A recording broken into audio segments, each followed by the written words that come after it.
De nada. Bueno, una de las imágenes esta semana que promovió el debate sobre el que nos vamos a meter ahora mismo es esto, mirá. ¿Te acordás, no? Un policía en Moreno es apuntado por dos motochorros que vienen justamente en aquella moto que queda alejada. Se sube ahí el delincuente y cuando va a escapar recibe entre 3 y 6 disparos de parte del oficial de la policía y generó el debate porque, claro, fue detenido la carátula, homicidio agravado, hasta donde sé. Ahora el reciente fiscal, lo decimos así porque acaba de dejar su función pública, Marcelo Romero nos va a explicar, está con nosotros, nos va a explicar técnicamente qué significa, que está acusado de homicidio. Pero el debate es, el policía, ¿cómo tiene que actuar frente a una circunstancia? Le doy los saludos también a Juan José Gómez Centurión, ustedes saben, es un héroe, un veterano de Malvinas, que tiene una mirada muy concreta sobre el tema de inseguridad. Ya le pregunto a él también su opinión. Pero primero, Marcelo, ¿por qué está acusado este policía de homicidio si aparentemente lo que él defiende es a su pareja, a su propia vida y dispara? Esto genera un debate, pero expliquémoslo. Cómo no, Hugo. Muchas gracias por la invitación. Siempre que se produce la muerte violenta de otro ser humano, la carátula es homicidio. La calificación legal es homicidio, en este caso agravado por el uso de arma. Después de la investigación se va a establecer si está justificado por la legítima defensa, por el exceso en la legítima defensa o si no hay justificación. Esa es la discusión, si hubo exceso o no en la legítima defensa. Exactamente, pero siempre es homicidio. Y el policía lo sabe. El policía cuando procede de acuerdo a su deber, entrega el arma, se somete al accionar del Ministerio Público Fiscal, en este caso el investigador, pregunta, jefe o doctor, ¿quedó detenido? Sí, mire, las primeras 24 horas va a quedar detenido. Él lo sabe, no se agravia, sabe que la carátula o la calificación legal va a ser de homicidio y después en el curso de la investigación se establecerá si hay legítima defensa, de sí y de terceros, si hay cumplimiento del deber o si hay excesos, que es motivo de investigación. En este caso, y como en todos los casos, el fiscal seguramente va a disponer una reconstrucción del hecho, independientemente de las imágenes que tenemos, que son muy claras, las hemos visto ya en reiteradas oportunidades. Va a haber pericias psiquiátricas y psicológicas, también toxicológicas para el imputado, declaraciones testimoniales, y en fin, una serie de medidas probatorias que el fiscal en Provincia de Buenos Aires tiene 15 días, prorrogables por otros 15 días más. Correcto. Si la persona está detenida preventivamente, nadie debe agraviarse. Es parte del procedimiento y el policía, el profesional de las armas lo sabe. Bueno, hay que discutir esto, y lo conversamos el otro día, discutir si el protocolo o la ley indica que un policía que actúa de esta manera debe quedar o no detenido. Pero le quiero preguntar a Juan José Gómez Centurión, agradeciéndote tu visita, ¿qué pensás de la actuación del policía en este caso?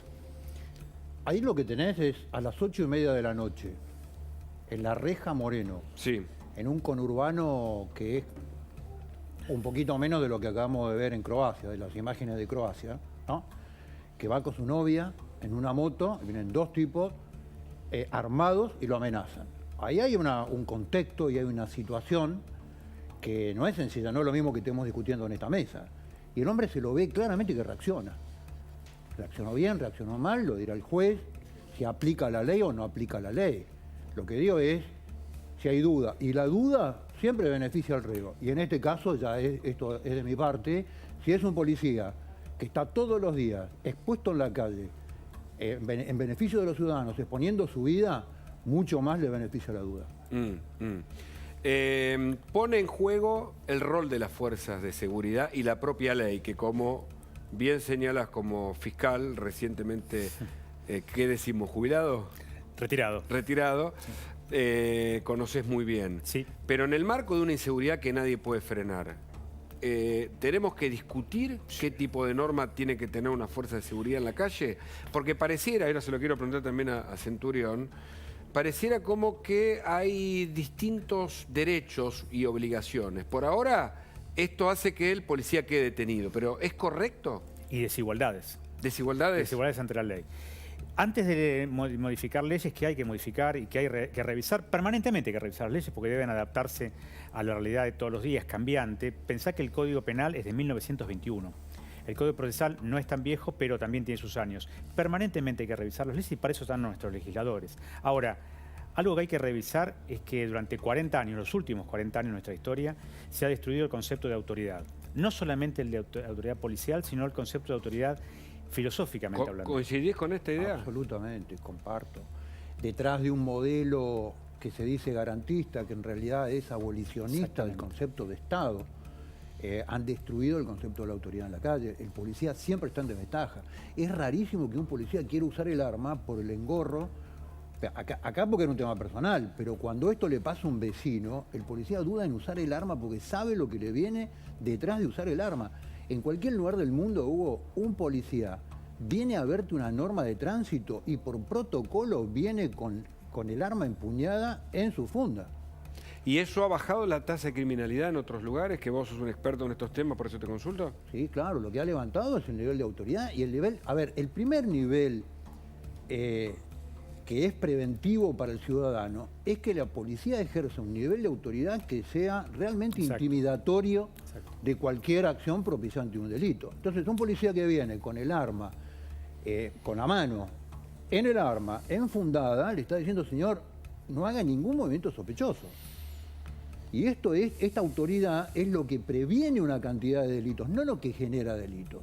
No sé si el doctor está de acuerdo. Sí, no solamente estoy de acuerdo con lo que dice José, un experto en uso de armas, obviamente, sino que hace pocas semanas fue en debate nacional si la policía podía pedir documentos, no sacar el arma. Bueno, no nos metemos en las taser porque ya se discutió y aparentemente se va a empezar a utilizar en algunos lugares. Pedir documentos. Sí. O sea, el concepto de autoridad está destruido. Sí, me acuerdo. destruido. Barrio Nuevo fue un chofer asesinado en la línea 620. Esa línea creo que ya no funciona más. Este es el resultado que también tenemos, hay que decirlo. Y frente a esa circunstancia, Bernie, que recibe aquellos golpes cuando de manera algunos imprudente va a la reacción de los choferes, y ahí hubo como un operativo, me parece, muy de hagamos algo. Cinematográfico. ¿No? Y se le pedía a la gente, y eso no se podía hacer según una mirada. Es según una mirada, no es según la ley. O sea, es verdad que hemos quedado o ha quedado la fuerza sin herramientas legales en la prevención. No hablando de la represión del delito, olvidemos la pistola. La prevención es cuando todavía no actúa un fiscal ni actúa un juez, sino el adelantamiento al accionar criminal y evitar el accionar criminal. Obviamente que se habla de la cámara, la tecnología, que obviamente atrás hay un negocio, por supuesto, pero hoy el policía, el oficial de seguridad de cualquier fuerza, no tiene herramientas legales. Las tenía hace un tiempo, el código de faltas, los edictos de policía, la detención por AA, la averiguación de antecedentes, el álbum de modus operandi. Todo eso fue derogado por las legislaturas provinciales y por el Congreso Nacional. Y además, otras normas fueron tachadas de inconstitucionales por los jueces. Recordemos que en Argentina, por el control difuso de constitucionalidad, cualquier juez puede declarar la inconstitucionalidad de una norma. La abogacía del Estado durmió el sueño de los justos y no apeló esas decisiones. ¿Y estas circunstancias legales desde el derecho han sido propicias para el aumento de la inseguridad? Absolutamente, y para el merodeo, para no poder averiguar antecedentes. A ver, recordemos que cuando Ibarra, intendente de la ciudad de Buenos Aires, intendente además negligente, que generó un hecho como el de Cromañón. Sí, mira, Juan José, mientras, perdón, no quiero interrumpirte, simplemente quiero ilustrar lo que estamos contándole a la gente, que es permanente, ¿no? Los episodios de inseguridad, sobre todo en el conurbano. Ahí está. Vas por la calle, bueno, mucha gente ha reaccionado, vamos a ver algunas imágenes, donde también la gente reacciona, la mal llamada justicia por mano propia, que es una reacción de protección del ciudadano que finalmente actúa, ¿no? Frente a, me parece, un Estado que no te cuida en este caso. Pero fíjate lo que decía el doctor. Esos dos chicos que pasaban caminando y que terminan robándole al vecino, a lo mejor los vio un patrullero merodeando y no los pudo detener. Bueno, y acá lo detiene un propio vecino y golpea al delincuente. Fíjate que esto es un salvajismo, lo decimos rápido para que se entienda a dónde apuntamos. Porque tampoco está bien que alguien golpee a otro, y me parece que finalmente cuando no hay un Estado presente con normas que puedan garantizar la seguridad del ciudadano, todo, porque a ver, este policía que disparó, porque claro, yo escuché también la versión, no podemos agitar la idea de la muerte, nadie está alentando esa idea, pero a ver, el policía dicen que está amenazado, ya no puede volver, probablemente no pueda volver a ejercer su puesto y su carrera, es decir que también hay allí una situación que no es igual para un efectivo, en este caso de la seguridad, ¿no? Sí, claro, obvio. Y además está con la novia, en un lugar que ya de por sí es inseguro. Porque hay que entender el contexto donde pasó esto. No pasó en Corrientes y 9 de julio. Pasa en el medio de Moreno, a las 8:30 de la noche con su novia en la moto, que seguramente le costó muchísimo comprarlo al policía, y se siente amenazado por dos delincuentes que lo amenazan, y el hombre reacciona. Reacciona como... El policía es un civil armado, no es personal militar.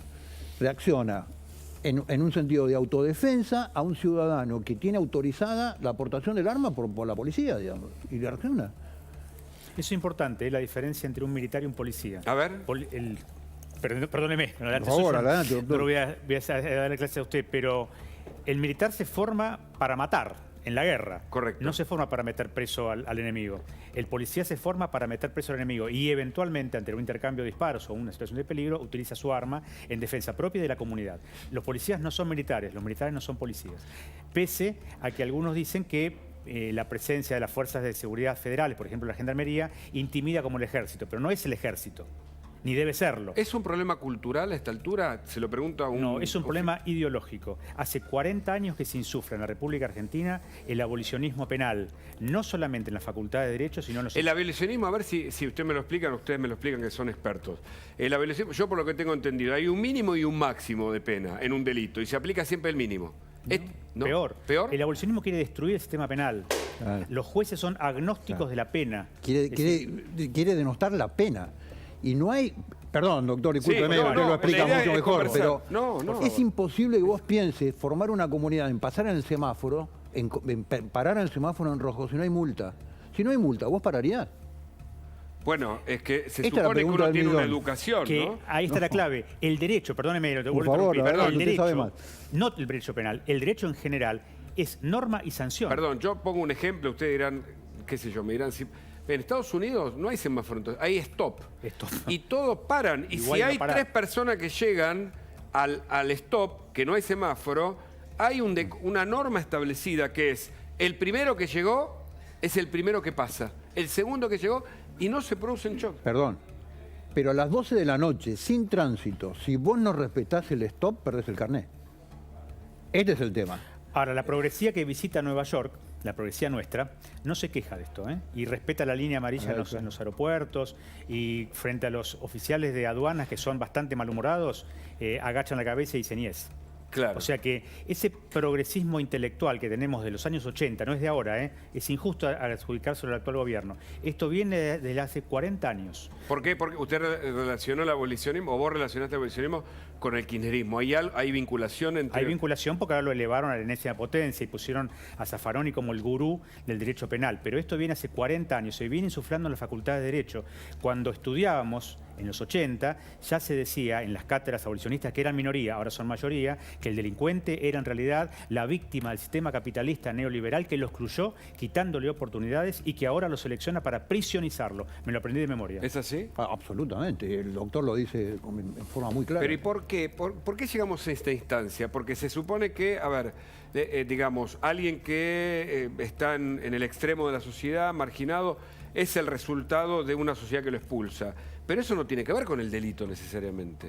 Nuestros abuelos que llegaron, o bisabuelos que llegaron a esta tierra, una tierra patricia en aquel entonces, esos sí que eran excluidos del sistema.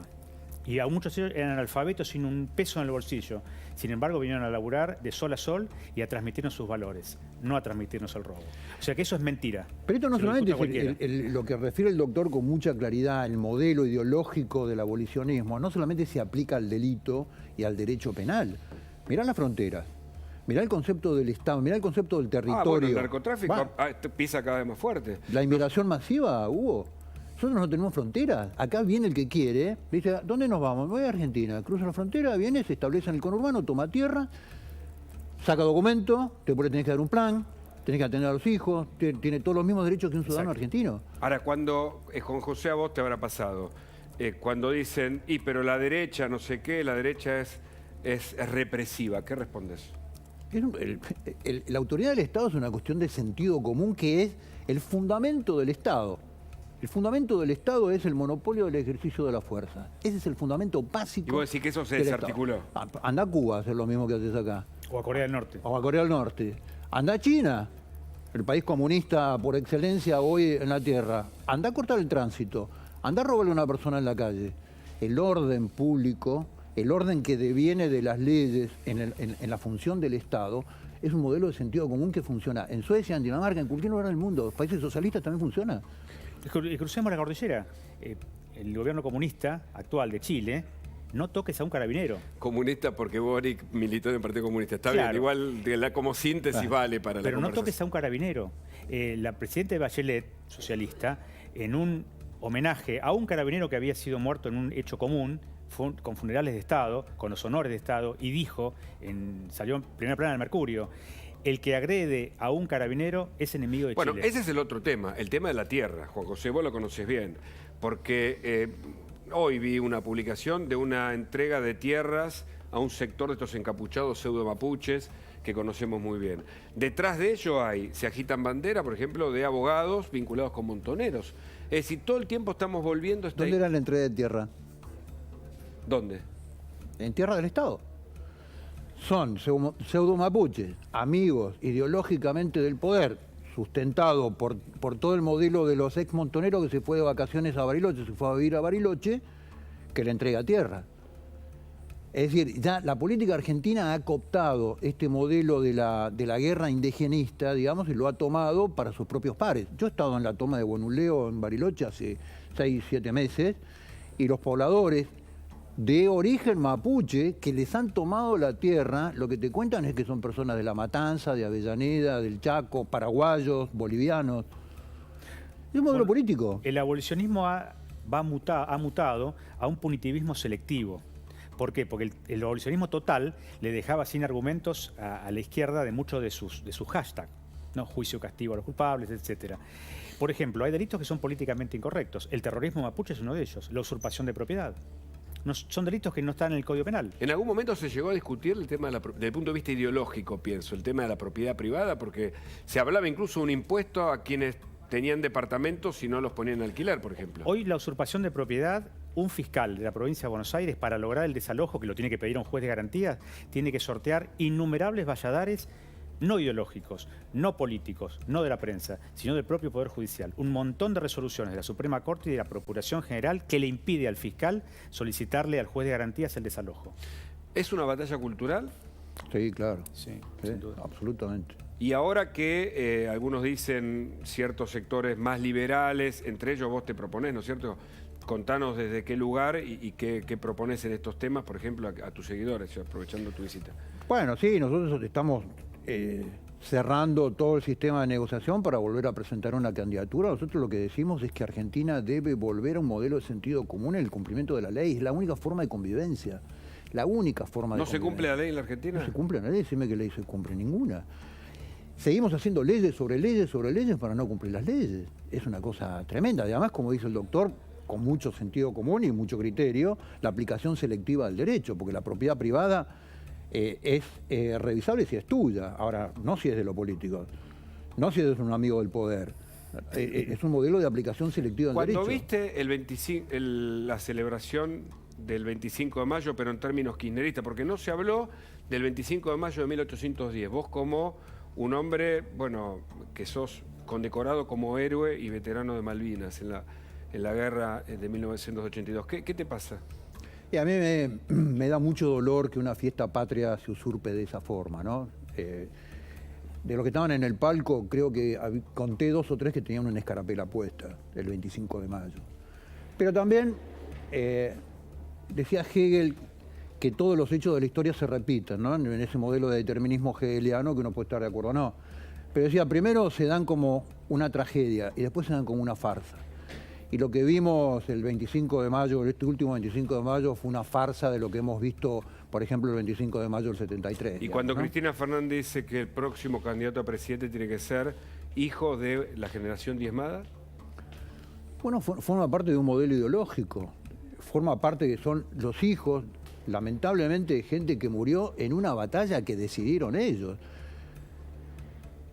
Detrás de una estrategia cubana, las organizaciones terroristas ensangrentaron durante 10 años la Argentina, con mal final, con una buena o mala resolución y aplicación del Estado, del ejercicio de la fuerza pública. Eso es totalmente discutible y lo podemos conversar. Y lo que digo es tremendo, y yo los escucho, venía escuchando por radio recién, que hablaban del vínculo de Néstor Kirchner con la gente del 72, 73 y que él quería llevar adelante ese proyecto. Porque ella habló de cuando asumió Cámpora en el 73, claro, 50 años antes. Reivindican terroristas, reivindican gente que mató a argentinos, que asaltó el Estado argentino. ¿Puedo decir que eso no está resuelto? No está resuelto. ¿Y insistís con que es no un fueron delito reivindicar un delito?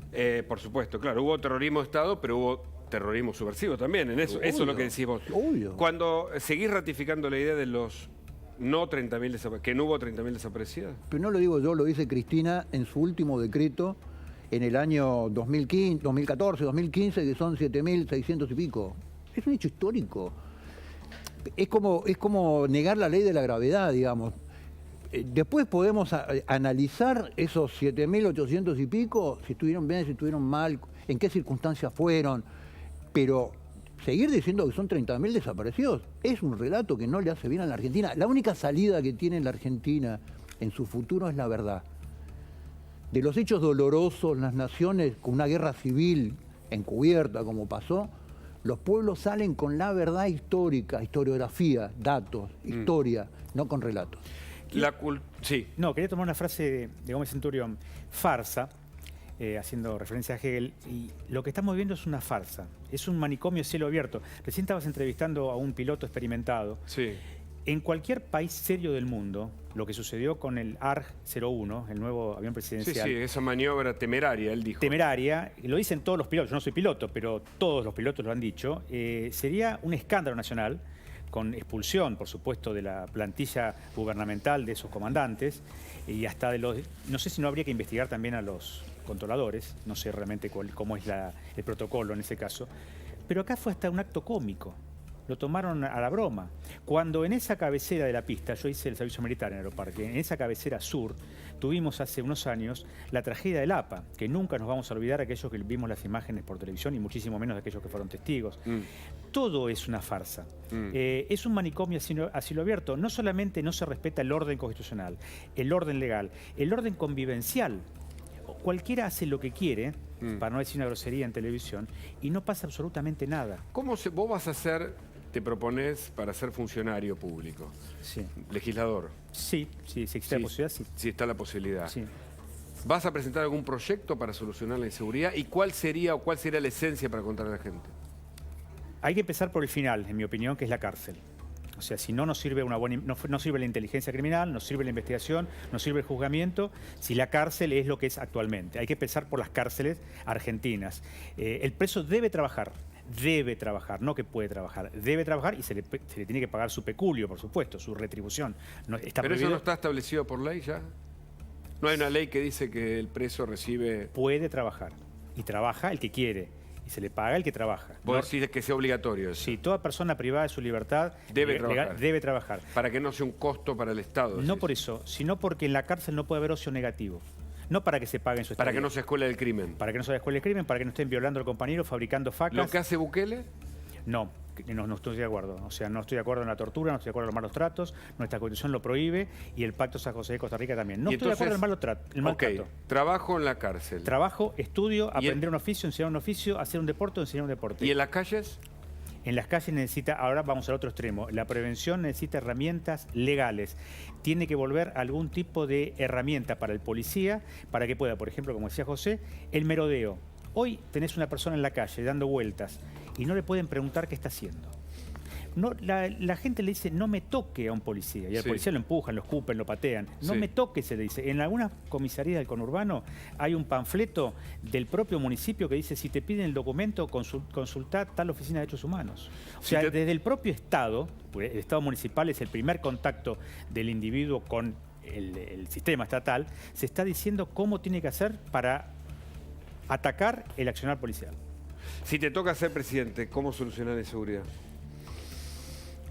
Yo insisto que en la Argentina el problema no es la inseguridad, sino la delictualidad, ¿no? Esto que veníamos refiriendo, que también lo refiere el doctor.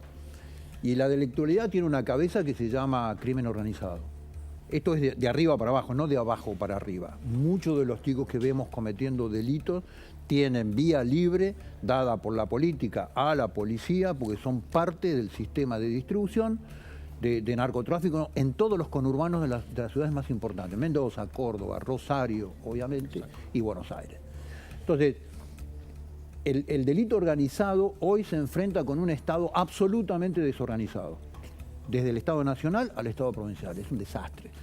Toda la gestión de la información, la inteligencia criminal, el vínculo, como decía el doctor, del sistema penitenciario con los organismos de investigación, de inteligencia, son un desastre.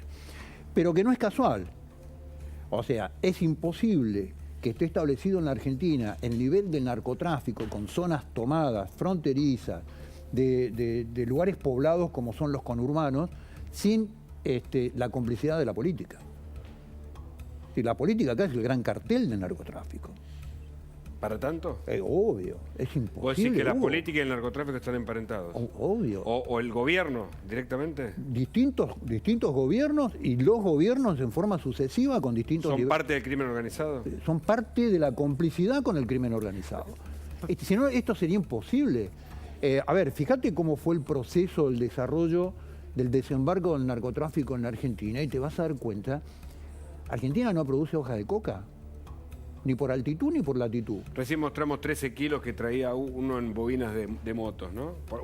Uno, ¿no? Una persona. Lo que decía José, perdón, adelante. La tercera interrupción, perdóneme. Por favor. El crimen organizado y el narcotráfico es el ejemplo de manual, junto con la trata, el contrabando y demás.